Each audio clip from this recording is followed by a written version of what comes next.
ದೀಪಿಕಾ ಪಡುಕೋಣೆ ಬಾಲಿವುಡ್ನಲ್ಲಿ ಸದ್ದು ಮಾಡಿದ್ದಕ್ಕಿಂತ ಬಾಯ್ ಫ್ರೆಂಡ್ಗಳ ಜೊತೆ ಸುತ್ತಾಡಿದ್ದೇ ಹೆಚ್ಚಿನ ಸದ್ದು ಮಾಡ್ತಿದೆ. ಆದರೆ ಈಗ ಹೊಸಬರ ಸಹವಾಸ ಬಿಟ್ಟು ಹಳೆ ಬಾಯ್ ಫ್ರೆಂಡೇ ದಿಕ್ಕು ಅಂತ ಹೊರಟಿದ್ದಾಳೆ. ಇದನ್ನು ನೋಡ್ತಾ ಇರಬೇಕಾದ್ರೆ ಯೋಗರಾಜ್ ಭಟ್ರ ಹಾಡು ನೆನಪಾಗತ್ತೆ. ಕತ್ತಲ್ಲಿ ಕರಡಿಗೆ ಜಾಮೂನು ತಿನಿಸೋಕ್ಕೆ ಯಾವತ್ ಹೋಗಬಾರ್ದು ರೀ. ಬನ್ನಿ.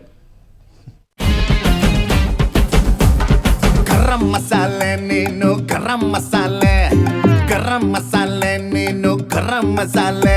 ನಿನ್ನ ಕಣ್ಣೋಟ ನಿನ್ನ ಮೈ ಮಾಟ ನನ್ನ ನಿಂತಲ್ಲೇ ಸುಟ್ಟಾಯ್ತಲ್ಲ.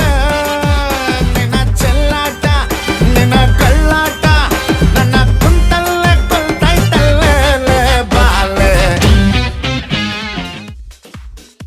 ದೀಪಿಕಾ ಪಡುಕೋಣೆ ಅಂದರೆ ಸಾಕು ನೆನಪಿಗೆ ಬರೋದು ಆಕೆಯ ಡಿಫ್ರೆಂಟ್ ಲವ್ ಸ್ಟೋರಿಗಳ ಕಥೆ.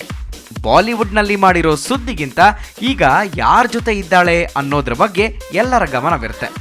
ಎಸ್, ಇದುವರೆಗೂ ಉದ್ಯಮಿ ವಿಜಯ್ ಮಲ್ಯರ ಪುತ್ರ ಸಿದ್ಧಾರ್ಥ್ ಮಲ್ಯ ಜೊತೆ ಸುತ್ತಾಡ್ತಾ ಇದ್ದ ಈ ಚೆಲುವೆ ಈಗ ಸಿದ್ಗೆ ಟೂ ಬಿಟ್ಟು ಹಳೆ ಬಾಯ್ ಫ್ರೆಂಡ್ ಸರಿ ಅಂತ ನಿಹಾರ್ ಪಾಂಡ್ಯ ಜೊತೆ ತಿರುಗಾಡೋದಕ್ಕೆ ಆರಂಭಿಸಿದ್ದಾಳೆ.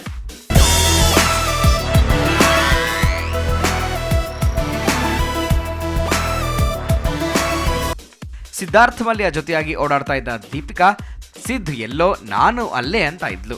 ಆದರೆ ಮೊನ್ನೆ ಮುಂಬೈನಲ್ಲಿ ನಡೆದ ಮ್ಯಾರಥಾನ್ನಲ್ಲಿ ಮಾತ್ರ ಸಿದ್ ಜೊತೆ ದೀಪಿಕಾ ಇರಲಿಲ್ಲ. ಆಗಲೇ ಗೊತ್ತಾಗಿದ್ದು ಇವರಿಬ್ಬರ ಮಧ್ಯೆ ಬಿರುಕುಂಟಾಗಿದೆ ಅಂತ. ಇದಕ್ಕೆ ಕಾರಣನೂ ಇದೆ ಬಿಡಿ. ಇವರಿಬ್ಬರ ನಡುವೆ ಏನೋ ನಡೀತಾ ಇದೆ ಅನ್ನೋ ಸುದ್ದಿ ಹರಿದಾಡ್ತಾ ಇದ್ರು. ಸಿದ್ಧಾರ್ಥ್ ಮಾತ್ರ ಇವರಿಬ್ಬರ ನಡುವಿನ ಸಂಬಂಧದ ಬಗ್ಗೆ ಹೇಳಿಕೊಂಡಿರಲಿಲ್ಲ. ಇದರ ಬಗ್ಗೆ ದೀಪಿಕಾಗೆ ಕೋಪ ಆಯಿತು. ಇದರ ಜೊತೆಗೆ ದೀಪಿಕಾ ಮತ್ತೆ ರಣಬೀರ್ ಜೊತೆ ಸಿನಿಮಾ ಮಾಡೋದಕ್ಕೆ ಒಪ್ಪಿದ್ದು ಸಿದ್ಗೆ ಆಕ್ರೋಶ ಹೆಚ್ಚಾಗುವಂತೆ ಮಾಡಿತ್ತು. ಹೀಗಾಗಿ ಇವರಿಬ್ಬರು ನಾನೊಂದು ತೀರಾ ನೀನೊಂದು ತೀರಾ ಅಂತ ದೂರವಾಗ್ಬಿಟ್ಟಿದ್ದಾರೆ. ನಾನೊಂದು ತೀರಾ ನೀನೊಂದು ತೀರಾ, ಮನಸ್ಸು ಮನಸ್ಸು ದೂರ, ಪ್ರೀತಿ ಹೃದಯ ಭಾರ. ದೀಪಿಕಾಗೆ ಇದೇನು ಹೊಸದೇನೂ ಅಲ್ಲ. ಇದಕ್ಕೂ ಮೊದಲು ರಣಬೀರ್ ಜೊತೆ ಸುತ್ತಾಡ್ತಾ ಇದ್ದ ದೀಪಿಕಾ ಪಡುಕೋಣೆ ಇನ್ನೇನು ಇವರಿಬ್ಬರಿಗೂ ಮದುವೆ ಆಗೇ ಹೋಯ್ತು ಅಂತ ಗುಲ್ಲೆದ್ದಿತ್ತು. ಅಷ್ಟರಲ್ಲೇ ಕ್ರಿಕೆಟರ್ ಯುವರಾಜ್ ಸಿಂಗ್ ಹೆಸರು ಥಳಕ್ ಹಾಕೊಳ್ತು. ಆನಂತರ ಸಿದ್ಧಾರ್ಥ್ ಜೊತೆ ಬಹಿರಂಗವಾಗಿ ಕಾಣಿಸ್ಕೊಂಡಿದ್ಲು. ಅಲ್ಲದೆ ವಿದೇಶಗಳಲ್ಲೂ ಸುತ್ತಾಡಿ ಬಂದಿದ್ಲು. IPL ಕ್ರಿಕೆಟ್ನಲ್ಲಿ ಸಿದ್ದು ಮುತ್ಕೊಟ್ಟಿದ್ದನ್ನ ನೀವೇ ನೋಡಿದ್ರಲ್ಲ. ಆದ್ರೆ ಈಗ ಇವರಿಬ್ಬರ ನಡುವಿನ ಸಂಬಂಧಕ್ಕೆ ಬ್ರೇಕ್ ಬಿದ್ದಿದೆ. ಸದ್ಯ ಈಗ ತನ್ನ ಹಳೆ ಬಾಯ್ ಫ್ರೆಂಡ್ ಮಾಡೆಲಿಂಗ್ ಕಾಲದಲ್ಲಿ ಪರಿಚಿತನಾಗಿದ್ದ ನಿಹಾರ್ ಪಾಂಡ್ಯ ಜೊತೆ ಡೇಟಿಂಗ್ ಶುರು ಮಾಡ್ಕೊಂಡಿದ್ದಾಳೆ ದೀಪಿಕಾ. ಮುಂದೆ ಇನ್ಯಾರ್ಯಾರು ಬರ್ತಾರೋ. ದೀಪಿಕಾಳ ಮನಸ್ಸು ಬಲ್ಲವನೇ ಬಲ್ಲ.